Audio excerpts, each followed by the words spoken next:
امت نبی کی اب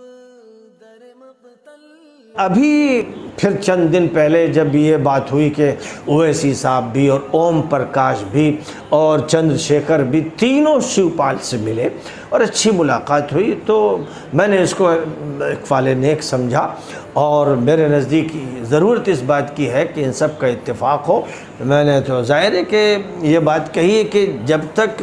مسلمانوں میں کا کوئی قائد نہیں ہوگا جو اسلام کی دین کی نمائندگی کرتا ہو، یہ ملک بہرحال ڈیموکریٹک ہے، سیکولر ہے اور کانسٹیٹیوشنل ہے، ہمیں اپنے اس کانسٹیٹیوشن کے دائرے میں عمل کرنا ہے، لیکن اسلام نے ہمیں ہدایت دی ہے کہ جب ہم اقلیت میں ہوں تو کیا کرنا ہے، اکثریت میں ہو تو کیا کرنا ہے، ہر چیز کے بارے میں قرآن پاک میں اصول دیے گئے، احادیث میں تفصیلات بتائی گئیں، اور نبی پاک علیہ السلام کی سیرت میں تفصیلات ہیں۔ اب اس اعتبار سے ہمارا جو مہا گٹھ بندھن ہے وہ تائید کرتا ہے کہ شیو پال اور اویسی اور چندر شیکھر اور اوم پرکاش یہ سب مل کر اگر ایک اتحاد بناتے ہیں تو ہمارا جو اتحاد ہے وہ بھی ان کا ساتھ دے گا، اور اس طرح یہ میں سمجھتا ہوں کہ زیادہ بڑا اتحاد ہوگا، زیادہ مؤثر ہوگا، جس میں ہماری ملت کی نمائندگی اویسی کریں گے۔ اور جو لوگ یہ کہتے ہیں کہ وہ بی جے پی کے نمائندہ ہیں، میں یہ کہتا ہوں، بہت صفائی کے ساتھ کہتا ہوں کہ یہ بہت خطرناک الزام ہے، اس سے بڑا کوئی الزام نہیں ہو سکتا۔ یعنی ایک شخص ہے، مسلمانوں میں آتا ہے اور ان سے بات کرتا ہے ملت کی اور قوم کو جوڑنے کی، اور اندر سے وہ دشمنوں سے ملا ہوا ہے اور وہ ان کا ایجنٹ بنا ہوا ہے۔ اگر یہ ہے تو اس سے بڑا خائن، اس سے بڑا غدار، اس سے بڑا دھوکے باز کوئی نہیں۔ تو جو لوگ یہ کہتے ہیں کہ وہ تو ایجنسی کھولے ہوئے ہیں، وہ یہ بات اگر دبی زبان سے مولانا رابع کہہ رہے ہیں اور مولانا ارشد کہہ رہے ہیں، اور اگر یہی بات دیگر اور لوگ کہہ رہے ہیں، تو یہ دینی اور شرعی اعتبار سے بہتان ترازی ہے، یہ ایک بھیانک الزام ہے۔ یا تو اس کو انہیں ثابت کرنا پڑے گا، ورنہ پھر شریعت کی نگاہ میں ان کی گرفت ہوگی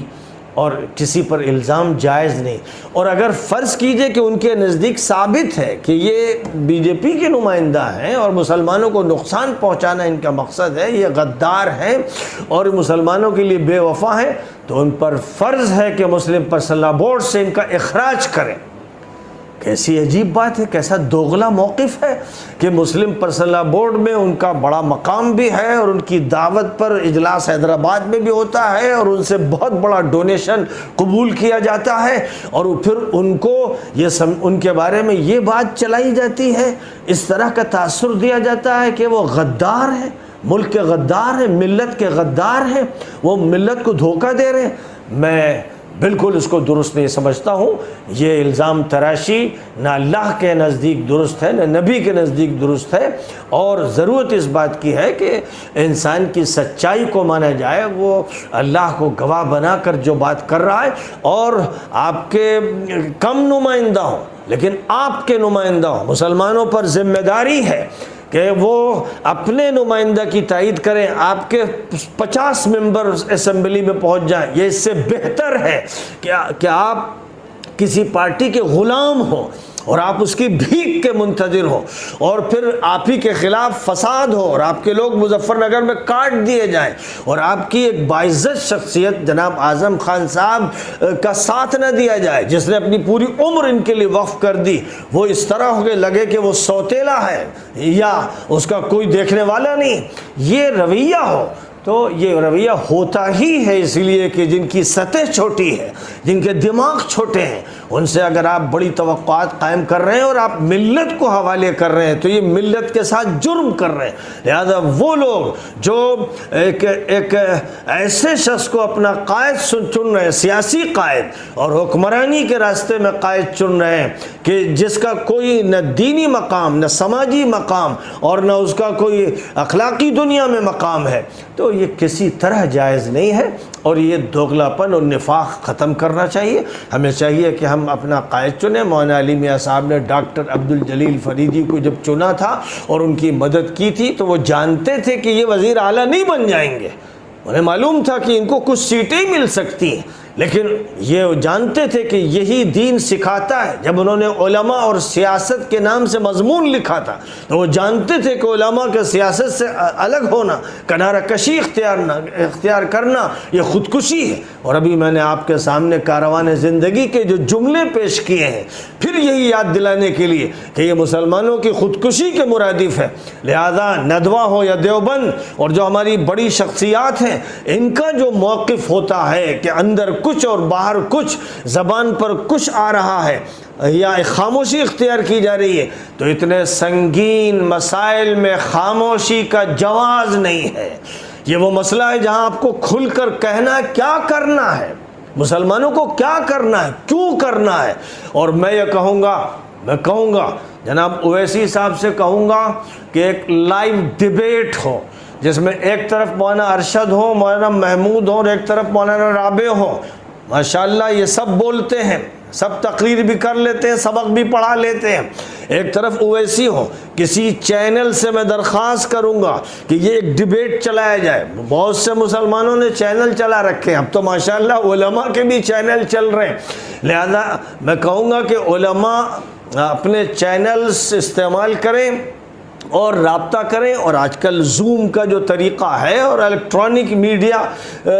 تو سب کو اپنی جگہ بیٹھے ہوئے سب کے قریب لے آتا ہے، تو ایک ایسا موقع ہو جس میں مولانا رابع صاحب بھی موجود ہو، مولانا ارشد صاحب موجود ہو، مولانا محمود صاحب موجود ہو، اور ادھر اویسی صاحب موجود ہو، اور سوالات کیے جائیں، کھلے ہوئے سوالات کیے جائیں. پوچھا جائے اویسی صاحب سے کہ آپ کے خلاف یہ باتیں کہی جاتی ہیں، کچھ لوگ خاموش رہتے ہیں اور خاموشی میں وہ ان باتوں کو چلنے دیتے ہیں، کچھ کھل کر بولتے ہیں، تو آپ کیا صفائی پیش کرتے ہیں وہ بتا دیجئے. اور جہاں تک تعلق ہے ملت کا، تو میں یہ کہتا ہوں کہ قرآن اور حدیث کا مطالبہ ہے کہ اس ملت اسلامیہ کا سیاسی قائد ہو یا معاشی دنیا کا قائد ہو یا تعلیمی قائد ہو یا عبادات میں قائد ہو، وہ مومن ہوگا، وہ مسلمان ہوگا، وہ اللہ پر ایمان رکھنے والا ہوگا، وہ ڈیموکریٹک ملک میں ہوگا، وہ سیکولر ملک میں ہوگا، وہ سوشلسٹ ملک میں ہوگا. تو اسے یہ سمجھنا پڑے گا کہ نبی پاک علیہ السلام نے الفضول پیکٹ جو مکہ مکرمہ میں کیا تھا، اور بعد میں پھر جس کا تذکرہ کرتے ہوئے فرمایا آج بھی اگر بین المذاہب کوئی پیکٹ ہو اسی طرح کا کہ ظلم کا ہمیں مقابلہ کرنا ہے تو میں اس کے لیے تیار ہوں. اس لیے ہمارے سامنے وہ نمونہ ہے. اس لیے اس فضا میں کہ کوئی سیاسی قائد نہیں ہے، یہ ملت اتنی یتیم ہے، یہ ملت بیوہ ہے. اس ملت کے سر پر بڑے بڑے بزرگ بیٹھے ہیں، شیخ بیٹھے، پیر بیٹھے، نذرانے قبول کرنے والے بیٹھے، چندہ لینے والے بیٹھے، لیکن اس امت کو آگے کن حالات کا سامنا درپیش ہو، کیسے بچنا ہے، کیسے اس امت کو اس دلدل سے نکلنا ہے جس میں پھنسایا جا رہا ہے، تو اس کے لیے جو طریقہ کار مولانا علی میاں صاحب نے بتایا تھا اور کسی دور میں مولانا ابو المحاسن سجاد نے بتایا تھا، اور جس کے لیے مولانا محمود الحسن نے تیاری کی تھی، اور جس کے لیے ماضی میں تحریکیں چلی تھیں، اور اس ملک کی آزادی کی جو جد و جہد ہوئی تھی وہ سب اسی پس منظر میں ہوئی تھی. اس لیے ضروری ہے کہ ہمارا اپنا قائد ہو، وہ پھر الائنس کرے، وہ اکھلیش سے کرے، مایاوتی سے کرے. ہماری کسی سے ذاتی لڑائی نہیں، اور ہمارا کسی سے بھی کوئی سودا نہیں، نہ کسی سے ہمیں کچھ لینا ہے اور نہ کسی سے کوئی عہدہ چاہیے، لیکن ملت کے مسئلے کو صفائی کے ساتھ حل ہونا ہے اور منافقانہ طریقہ چلنے نہیں دیا جانا چاہیے. میں عوام سے کہتا ہوں، نوجوانوں سے کہتا ہوں، مدارس کے طلبہ سے کہتا ہوں کہ اپنے بڑوں سے کھل کر مطالبہ کرو کہ واضح موقف بتائیے شرعی دلیل کے ساتھ. اور ایک ڈیبیٹ ضروری ہے جو چینل پر لائیو ہوگی. مولانا لائیو سبق پڑھا رہے ہیں، کبھی عربوں کو، کبھی کراچی کے کچھ لوگوں کو مولانا رابع سبق پڑھاتے ہیں اور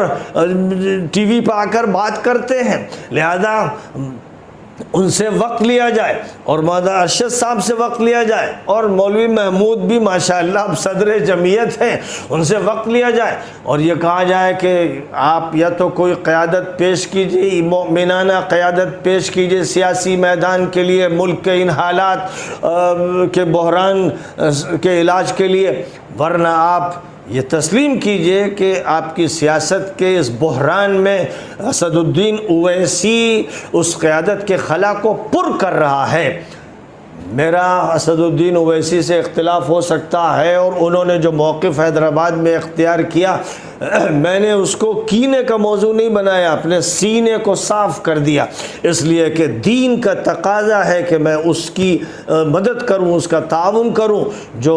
حق کی بات کر رہا ہے، اور میں یہ الزام نہ لگاؤں کہ وہ چھپ کر حق کے خلاف غداری کر رہا ہے۔ اس سے بڑا کوئی الزام نہیں ہو سکتا ہے۔ بدکاری سے اور چوری سے بڑھ کر الزام یہ ہے کہ وہ ملت کے ساتھ غداری کر رہا ہے، دھوکہ دے رہا ہے، جھوٹ بول رہا ہے۔ یہ الزام جو لوگ لگا رہے ہیں وہ اللہ کے ہاں کیا جواب دیں گے وہ سمجھ لیں، اور اگر ان کے پاس اس کے دلائل ہیں تو انہیں پھر صاف کہنا ہے، پھر چھپ چھپ کے نہیں، بات کو وضاحت کے ساتھ سامنے آنا چاہیے۔ اور اگر ایسا شخص ہے جس کے بارے میں ہمارے ان بڑوں کا یہ احساس ہے کہ یہ بی جے پی کی مدد کرتا ہے، مسلم ووٹ بانٹ دیتا ہے، اگر یہ احساس ہے تو مسلم پرسنل لا بورڈ سے ان کو نکالنا فرض ہو جاتا ہے۔ بس آج کی اس مجلس میں مجھے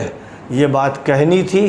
پوری صفائی کے ساتھ۔ مجھے انتظار رہے گا مسلم چینل والوں سے،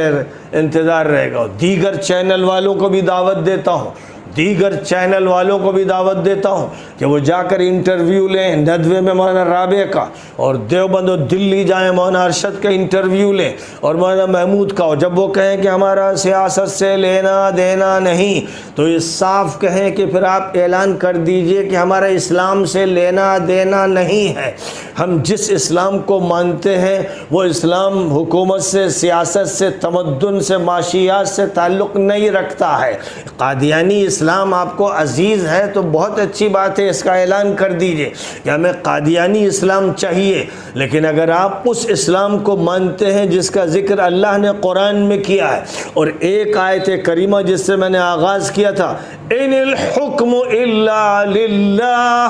امر اللہ تعبدوا الا ایاہ، یہ بات نبی پاک علیہ الصلوۃ والسلام نے مدینہ منورہ کے موقع پر نہیں کہی تھی، یہ بات حضرت یوسف نے جیل میں اس وقت کہی تھی جب مصر میں مشرکانہ حکومت تھی، ملحدانہ حکومت تھی، اور حضرت یوسف جیل میں تھے،